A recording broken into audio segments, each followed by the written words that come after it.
Só mais uma coisa. Deixa eu ver se eu falo isso agora ou falo depois.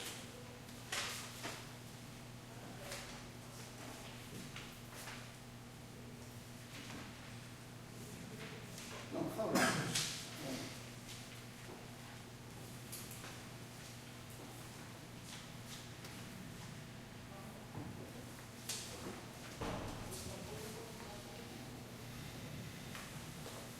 Eu vou falar agora que eu vou precisar deixar.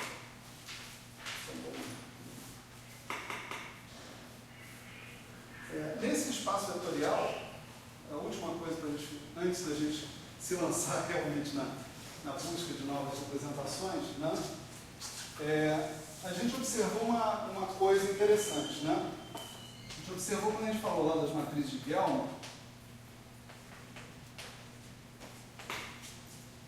não, acho que foi isso, né?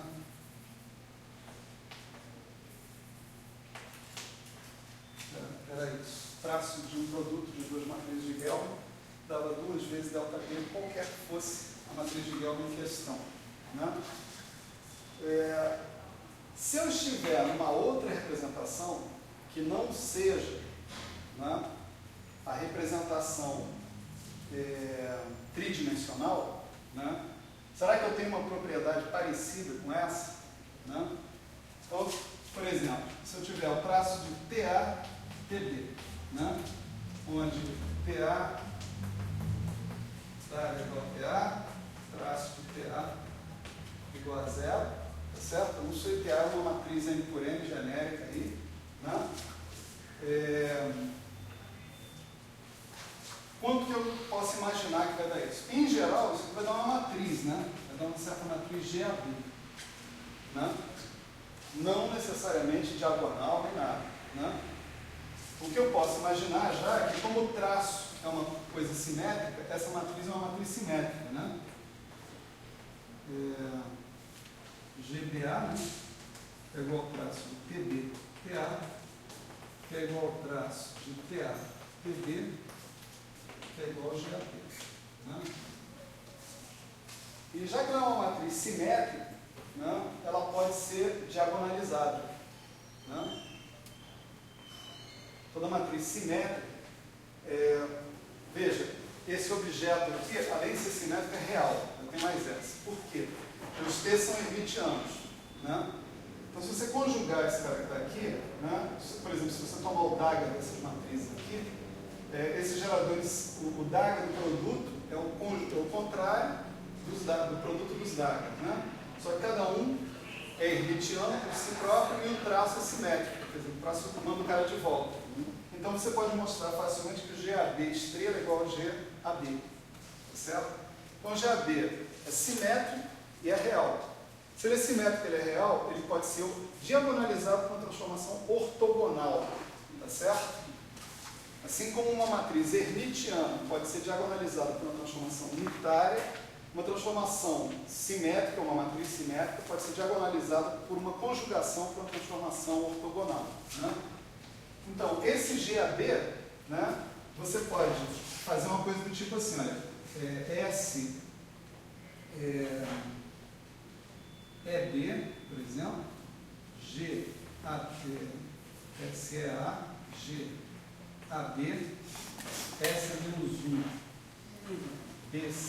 BF, por exemplo, e você vai terminar com um certo G diagonal EF. Né?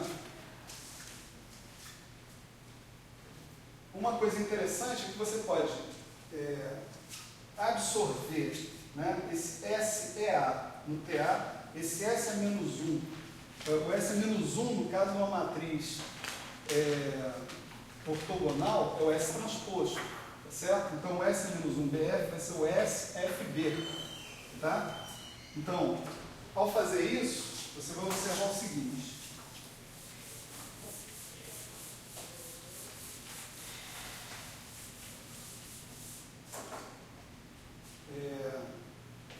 S, E, G, AB, S menos 1, BF, vai ser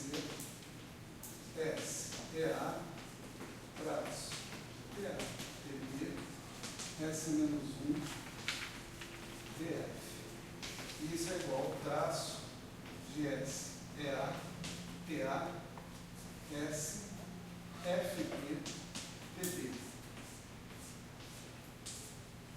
Tá certo? Então, isso daqui é o traço de um negócio que você pode chamar de T-til E, T-til F. E ele é diagonal.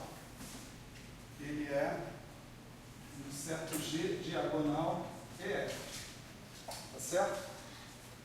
Esse G diagonal EF, você pode fazer mais com ele. Você pode reescalonar cada um desses geradores de modo que esse G seja diagonal e com o mesmo fator na diagonal. Assim como, por exemplo, aqui, ó, traço de lambda A, lambda B igual a 2 vezes delta B, né? Lembra que a gente pegou o lambda 8 e multiplicou por um fator 1 sobre raiz de 3? Né? Esse fator 1 sobre raiz de 3 fez com que o traço de cada uma das lambdas fosse exatamente 2. Né? Isso você sempre pode fazer, né? com cada um desses caras que estão aqui. Você escolhe os fatores que multiplica cada um dos T-tils até você encontrar uma forma diagonal. Então você vai chegar nisso aqui. Isso é um lambda delta. Como é que você passou o S para dentro ali? Trocou o TB e o S? Terceira linha. Aqui. Isso. Isso aqui é uma matriz ortogonal. S menos 1 é igual a S transposto DF, que é igual a S FB. Veja, o G é uma matriz simétrica, real. Então ela pode ser diagonalizada por uma transformação ortogonal. Tá certo? Então o S menos 1 é o S transposto. Porque a transformação ortogonal é assim, né? S transposto S igual a 1. Né? Tá legal. Obrigado. Transformação ortogonal é a transformação unitária no espaço sobre o corpo dos reais. Certo. Né? Beleza, show. Obrigado. Então, aqui, né, tem reescalonamento dos geradores. Tá certo? Esse lambda que está aparecendo aqui é que é imprevisível. Né? E depende da representação que você está colocando. Né? Nem sempre você vai poder dizer com antecedência quem é o lambda. Tipo assim, foi uma surpresa que o lambda fosse 2 aqui. Né?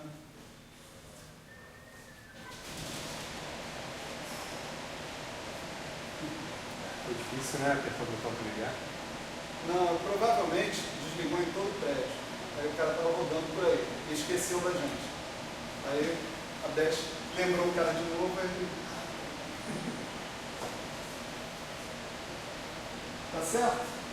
Bom, por que eu estou falando disso? Né?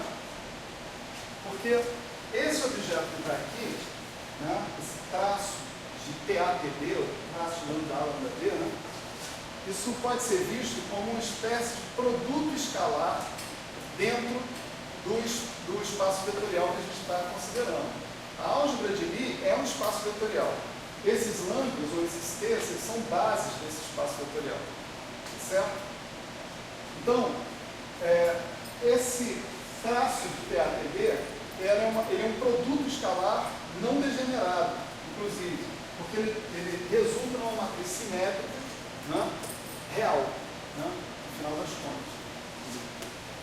Inversível, etc. Mas o lambda não tem que ter índice? Todos, mas aí todos os Gs vão ser iguais. Certo, exatamente isso. Todos os Gs da diagonal, os outros vão ser zero. Então, Isso então a identidade não olha peguei. aqui, ó. Na representação, isso não é inédito. A representação fundamental era assim. O que eu estou dizendo é que eu sempre posso fazer isso. Eu sempre posso reescalonar os T's de modo a conseguir que eles reescalonados obedeçam isso. T-til é igual a lambda vezes delta. O mesmo lambda. Tá certo? Isso aqui é uma demonstração de que eu sempre posso fazer isso. Tá? Não, ali não é demonstração. Ali você está dizendo que é. Não, eu estou demonstrando. Vamos lá. Não estou demonstrando rigorosamente do ponto de vista matemático. Né? Mas qualquer um com bom senso enxerga rapidamente essa demonstração. Primeiro, Já enxerguei. olha só, Demorou, mas já enxerguei. né? O cara ansioso por mostrar que tem bom senso. Não, é porque eu vi aí. Eu não liguei no tio. Mas, por exemplo, E igual a F, se F for diferente de F é zero. Né?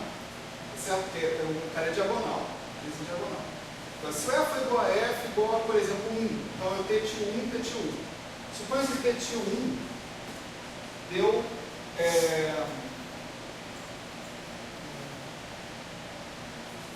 traço, né? T tio 1 ao quadrado deu 5. Né? E o traço de T tio 2 ao quadrado deu 3. Né? Você tem um reescalonamento global que você vai poder fazer em todos esses T's, que vai fazer com que esses traços todos deem iguais. Desculpa, T por T. Né? Isso é quase óbvio. Né?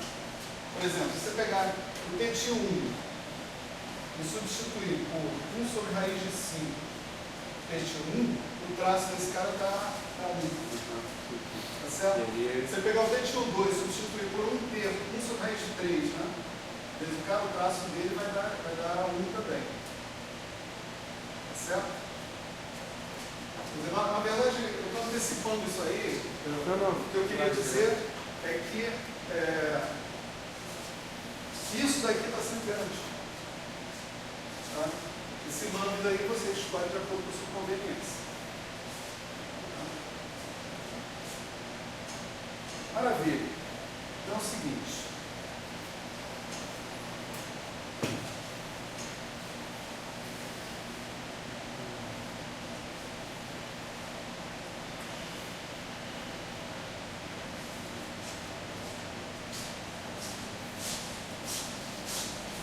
Vamos começar a falar então das raízes. Tá?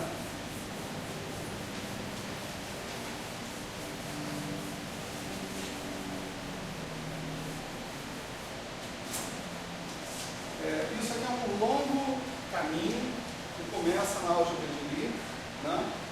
E termina numa representação do grupo. Tá?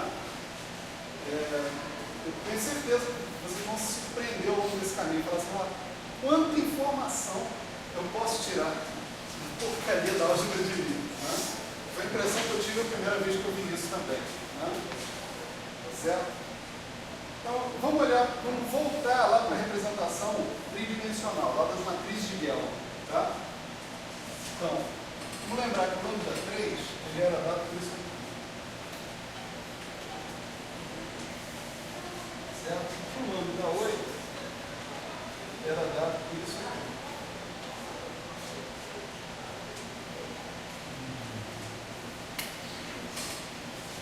Certo? Lembrando isso. Né? Lembra que tanto o lambda 3 quanto o lambda 8 a gente fez combinações lineares deles, né? das matrizes originais lá que saíram lá da base original, natural, né? da álgebra de Lie. A gente fez duas combinações lineares, lambda alfa mais lambda delta, lambda alfa menos lambda delta. Né? O fato é o seguinte, que dá para reparar aqui que ambos são diagonais. Certo? Eles são os únicos que são diagonais. Tá certo? É só olhar para o resto. As outras seis matrizes são uma espécie de matriz de Pauli, sigma 1 e sigma 2, só que aumentadas para 3 dimensões. Né? É 1, 1, né? 1, 1, 1, né? E I menos I, ou menos I, menos I, menos I. Não sei se o gestor está deixando isso muito claro, não, tudo bem. Né? Eles são mais ou menos desse jeito.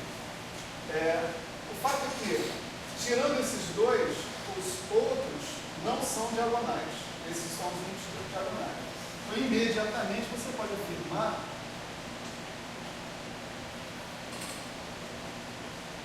que esses caras comutam.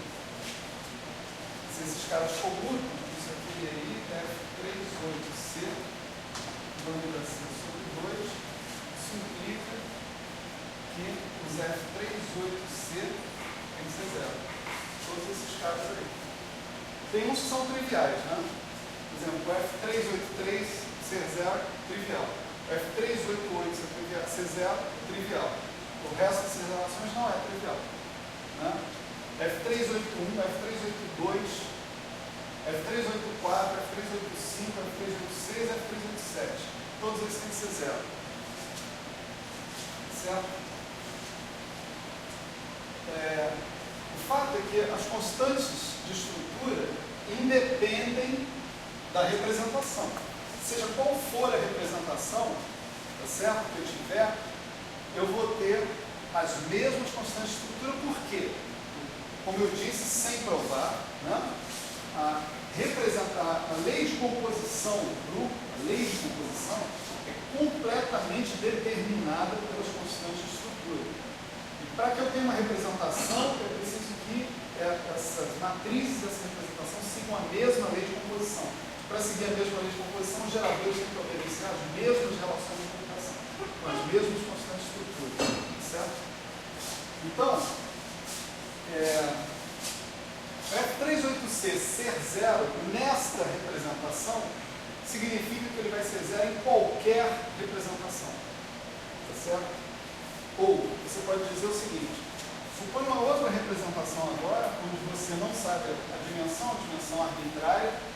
Você tem um T3, você tem um T8, isso aqui vai ser zero também.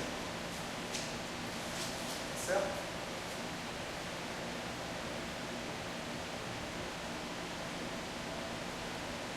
Bom, nós vamos chamar de T3 de H1.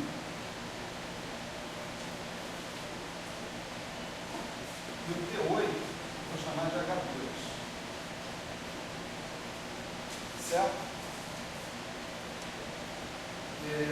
Eu vou fazer mais. Nessa representação arbitrária, eu vou normalizar, eu vou usar a minha liberdade que eu tenho ali para normalizar esses caras de modo que o traço de HI com HJ seja delta J. Certo? As outras matrizes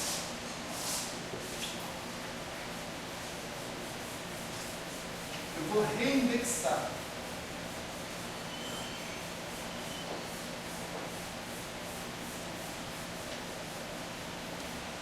Então, quantas matrizes eu tenho que ter? Quantos geradores eu tenho que ter? Tem que ter 8. Dois deles eu já chamei de H1 e de H2. Então está faltando aqui o T1, o T2, o T4, T5, T6, T7. Certo? Eu vou reindexar esses caras, tá? De modo que o que eu vou chamar de TA, né? O A vai variar de 1 a 6. T1, T2, T3, T4, T5, T6. Certo? Então eu fiz um embaralhamento aí desses índices. Certo? Quer dizer, T3 eu chamei de H1, T8 eu chamei de H2.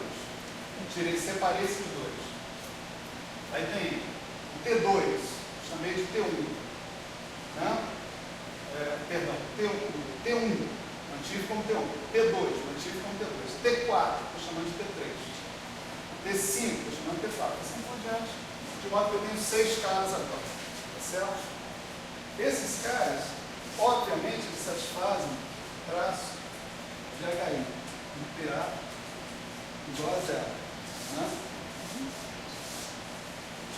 Mais uma vez, devido àquilo que a gente está comentando ali. Né? E eu vou também normalizar novamente. Desculpa, não vai até 8, não? Não, não mais. Não mais. É exatamente isso que eu estou frisando aqui. Olha só. Você tinha 8 T's.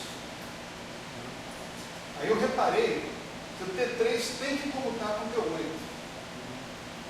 Sempre. Porque Senão, isso aqui não é uma representação do grupo.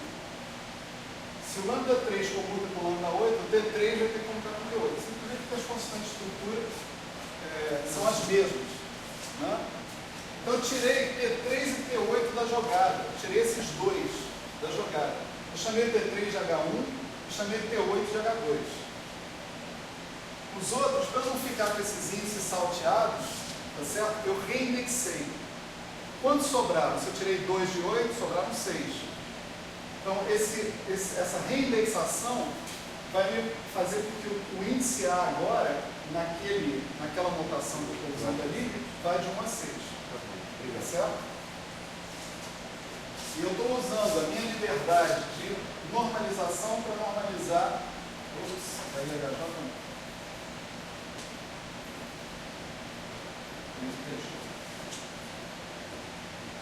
Como o delta J também. Tá?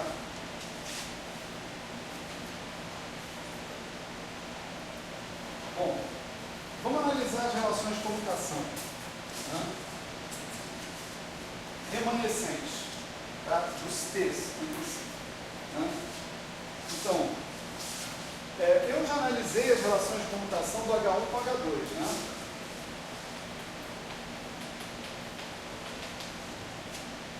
Isso aí. O comutador de H1 com H2 é 0. Né? A pergunta é a seguinte. Né? Como são as relações de comutação dos HIs com os TAs? Eu posso escrever genericamente o que dá isso. Né? Isso vai dar o seguinte, vai dar I, F, I, A, né? É sempre, né? F, I, A, B, T, B, mais I, F, I, A, J, H, J. Tem que ser uma combinação linear de todos os geradores. Eu só tenho que levar em consideração a troca desses índices que estão aqui. Né? Eu troquei aqui em cima. Por exemplo, o 4 virou 3, o 5 virou 4. Né? Tirando isso, lembrando, né, que as constantes de estrutura estão seguindo essa troca de índice aqui, porque eu tenho isso aqui. O comutador do HI com os TAs, ele tem que dar uma combinação linear envolvendo os T's e os H's, todos eles. Né? Os geradores são T's e H's, 6 T's e 2 H's. Né? Então a combinação linear tem que envolver todos eles com as constantes de estrutura na jogada. Os coeficientes são as constantes de estrutura. Né? O que a gente vai mostrar aqui, para começar, é que aqueles segundos elementos ali, F, I, A, J, são 0. Tá certo? Então, para fazer isso, nós vamos fazer o seguinte. A gente vai multiplicar essa relação que está aí.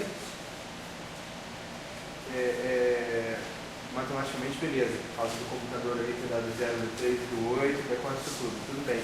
Mas fisicamente, tem algum barato aí nesses dois geradores HI? Tem. Eles vão representar os índices da representação. Né? Quer dizer, de maneira análoga às coisas que você faz lá no momento angular, né?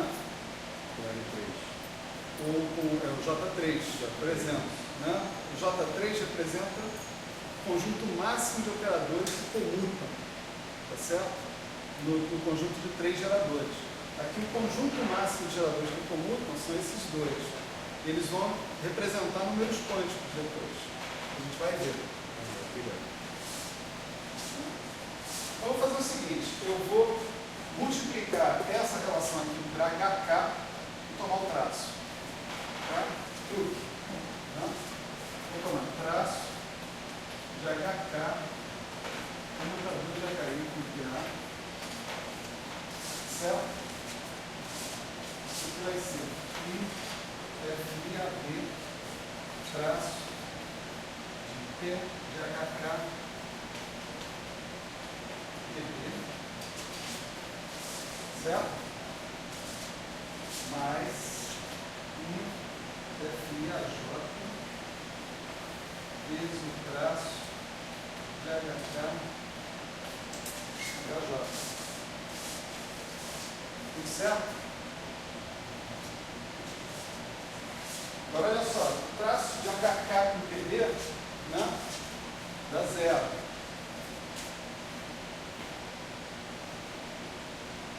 Certo? Traço de qualquer um desses dois, H1 ou H2, com qualquer um dos outros T's que estão sobrando, por isso que eu separei os dois, né? Dá zero. Então esse cara aqui já não contribui. E esse traço aqui eu normalizei de modo que ele dê delta KJ. Né? Então, isso vai fazer com que o J se torne K. Então isso aqui vira IFIAK. Certo? Por outro lado, né,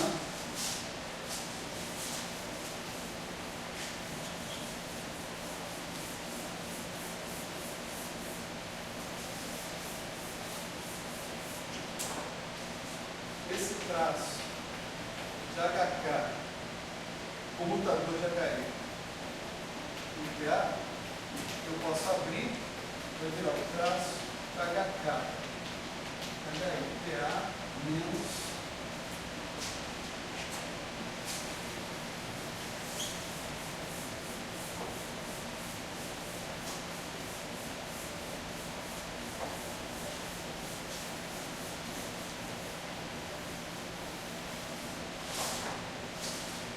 HK, PA, HI, certo? Agora, nesse segundo que está aqui, eu posso usar a propriedade cíclica do traço, tá certo? Traço de ABC é igual ao traço de CAD. Né?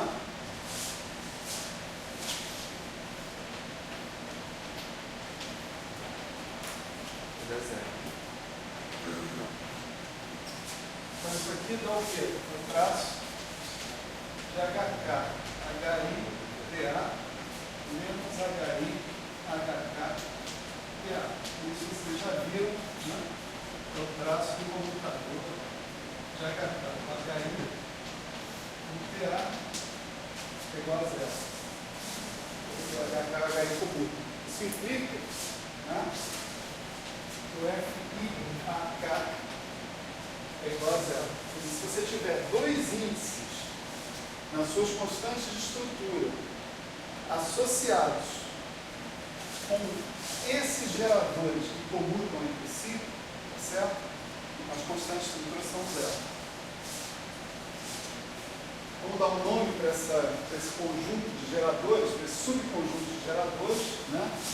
Esse H1 e H2, eles formam o que se chama de subálgebra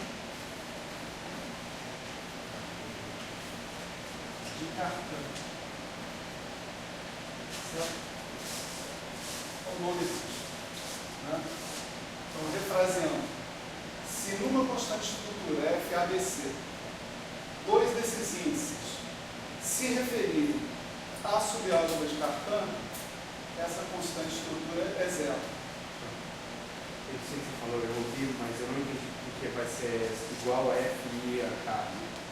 Por conta da normalização. Pela saída. Eu estava com essa relação aqui. Beleza, escreveu como combinação linear. Peguei, multipliquei por HK para o meu traço. Show. Aí dá traço disso na traço aqui. O traço disso já é zero por causa da diagonalização da matriz G. Certo. E você escalou na E esse aqui eu reescalonei os H's de modo que isso dá delta KJ. Então, isso aqui deu F e AK. Tá legal. Tá? Obrigado. Então, beleza. Então, a minha álgebra de Lie, vista sob esse ponto de vista, sob esse aspecto, ela assume essa forma agora, ó. Comutador de HI com HJ igual a zero, subálgebra de Cartan.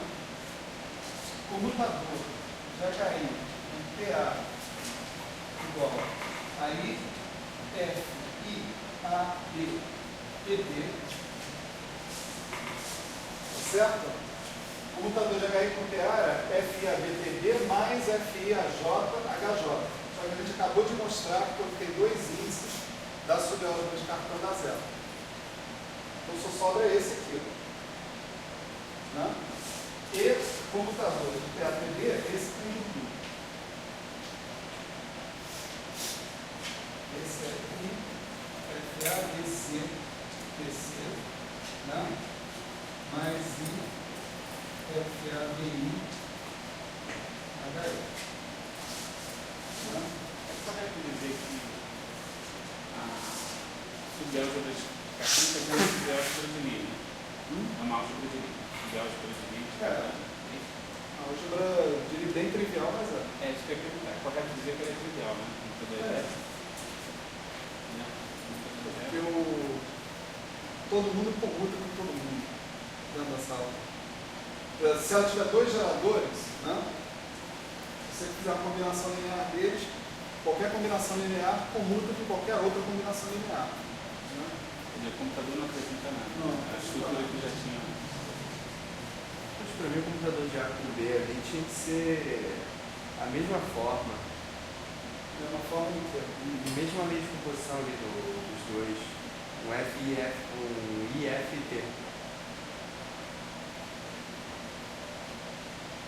Não, olha só. Lembra que agora os índices dos T's variam mais de 1 a 8. De 6, isso. Vão até 6 só. Show. Então tem que completar. A gente não mostrou que o FIABI é zero. A IAB é zero. FIAB não é zero, necessariamente. Né? Então, isso aqui é equivalente, né, à forma anterior, né, que era assim, né, PA, PB, igual a I, FABC, PC. Né? Deixa eu colocar um tio aqui, né, só para lembrar que a gente andou mexendo aí nos geradores, na definição dos índices, etc. E tal. Tá certo? A gente não fez nada de muito esdrúxulo, não. A gente pegou parte de uma representação, né? Copiou o que a gente sabia da representação fundamental, tá? Nessa representação, definiu, né, os geradores de modo a diagonalizar aquela matriz dos traços, né? E usou essa diagonalização da matriz dos traços, né, para mostrar que as constantes de estrutura fazem com que a álgebra assuma agora aquela nova forma. Certo?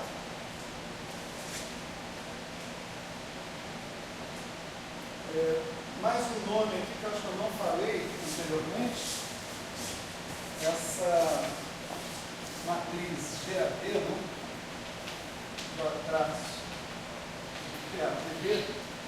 Aqui o GAD, deixa eu colocar um tio aqui para lembrar que estou falando da representação original sem fazer nenhum desses truques aqui. Isso aqui é chamado de forma de Killing. Tá? Tem algumas coisas que a gente pode fazer com essa forma de Killing, por exemplo. Você estuda a teoria de representações de uma maneira absolutamente genérica, sem fazer isso que eu estou fazendo aqui, né? Você pode mostrar, usando essa forma de Killing, você sempre pode transformar as constantes de estrutura em casos completamente antissimétricos.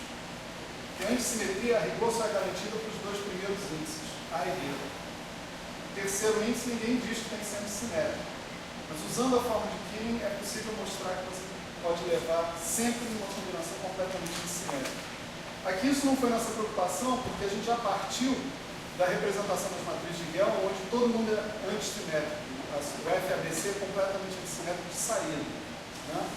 Mas se você está numa representação onde eles não são completamente antissimétricos, você pode fazer uma transformação usando a forma de Killing das constantes de estrutura e levar uma forma completamente antissimétrica.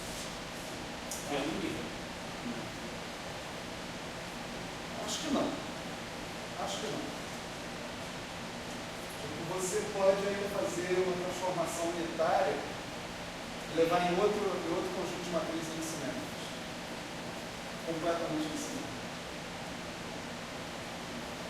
Mais uma definição é o seguinte, né? A definição a seguir, a definição de rank ou ordem, né? Vamos colocar em inglês, porque eu não sei qual é a tradução que os matemáticos dão para isso. Se fosse uma equação diferencial, né? Ou se fosse uma equação linear, eu concordaria, mas não é. Pelo menos eu não vejo a relação clara. Né? O rank da álgebra de Lie, Grau. Para manter grau, né? Ordem, não sei, é a dimensão da subálgebra de Cartan. Certo? Então, nossa subálgebra de Cartan, no caso do SO3, aqui sim é só para o SO3. Certo? Ela é composta, né? É um espaço vetorial composto por dois elementos de base, H1 e H2. Então, SO3 tem rank 2. Certo? Eu acho que eu gosto muito dessa analogia. É como se fosse o núcleo da transformação linear, que é a parte que deve zero, e a subálgebra de Cartan para os dois dias. Para mim, a analogia tem que ter base. Eu não vejo a base dessa aí. Eu não vejo. Pode ser que eu não esteja vendo. Né?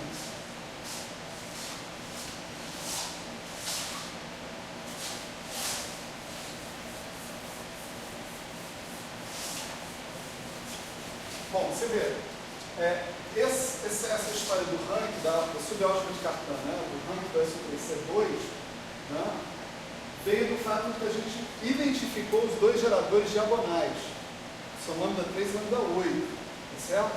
Se eu fizesse isso para SO4, SO5, SO6, eu ia ter um resultado diferente. Eu ia ter mais geradores diagonais, né, eventualmente, e ia ter um rank diferente, tá, na minha subálgebra de Cartan.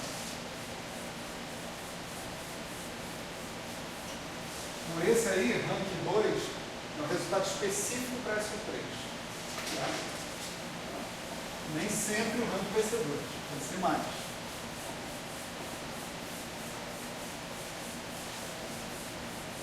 Então, qual foi o critério que escolheu o H1 e H2? Foi só eles serem diagonais?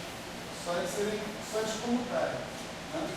Já que o lambda 3 e o lambda 8, né, eles eram diagonais simultaneamente na mesma base, eles comutavam. Então, o lambda, o T3 e o T8, os caras estão associados com esses geradores, tem que comutar também. Certo? Então, se tivesse uma álgebra diferente, no SO4, eu ia escolher justamente o número de matrizes diagonais. Isso. Exatamente. Você vê que vão ter mais, né? Por exemplo, no SO4, como é que a gente chegou lá na álgebra de Lie? A gente pegou uma matriz hermitiana 3x3 mais geral. Né? Então, as diagonais estão relacionadas com a diagonal. Né? Então, você tinha, se o cara é hermitiano, a diagonal é real. Né? Você tinha alfa, beta, papapá, até, vamos supor, no SO4 você tinha alfa, beta, gama, e tinha que ser traço zero, então você tinha que ter menos alfa, menos beta, menos gama, não é isso? Então, você ia ter esse conjunto de matrizes aqui, olha, alfa, 1, 0, 0, menos 1, mais beta, 1, 0, 0, 0, 1, 0, menos 1, mais gama, 0, 0, 1, menos 1. Já ia ter três matrizes que eram simultaneamente diagonais. Aí, eventualmente, tem problema de normalização, essas coisas são outros 500. Né? Você já vê que o rank é diferente.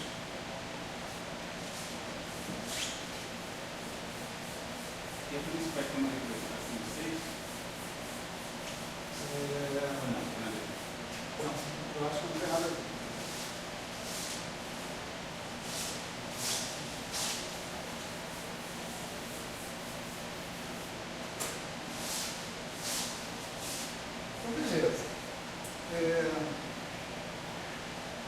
só.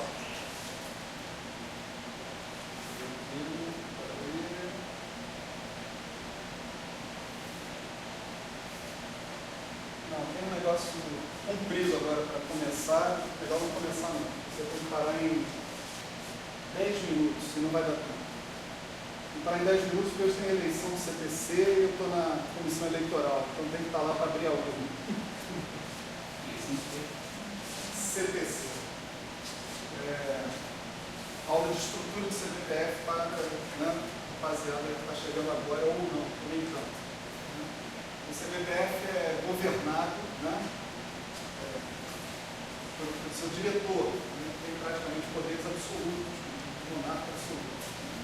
Tchau, desliga esse negócio.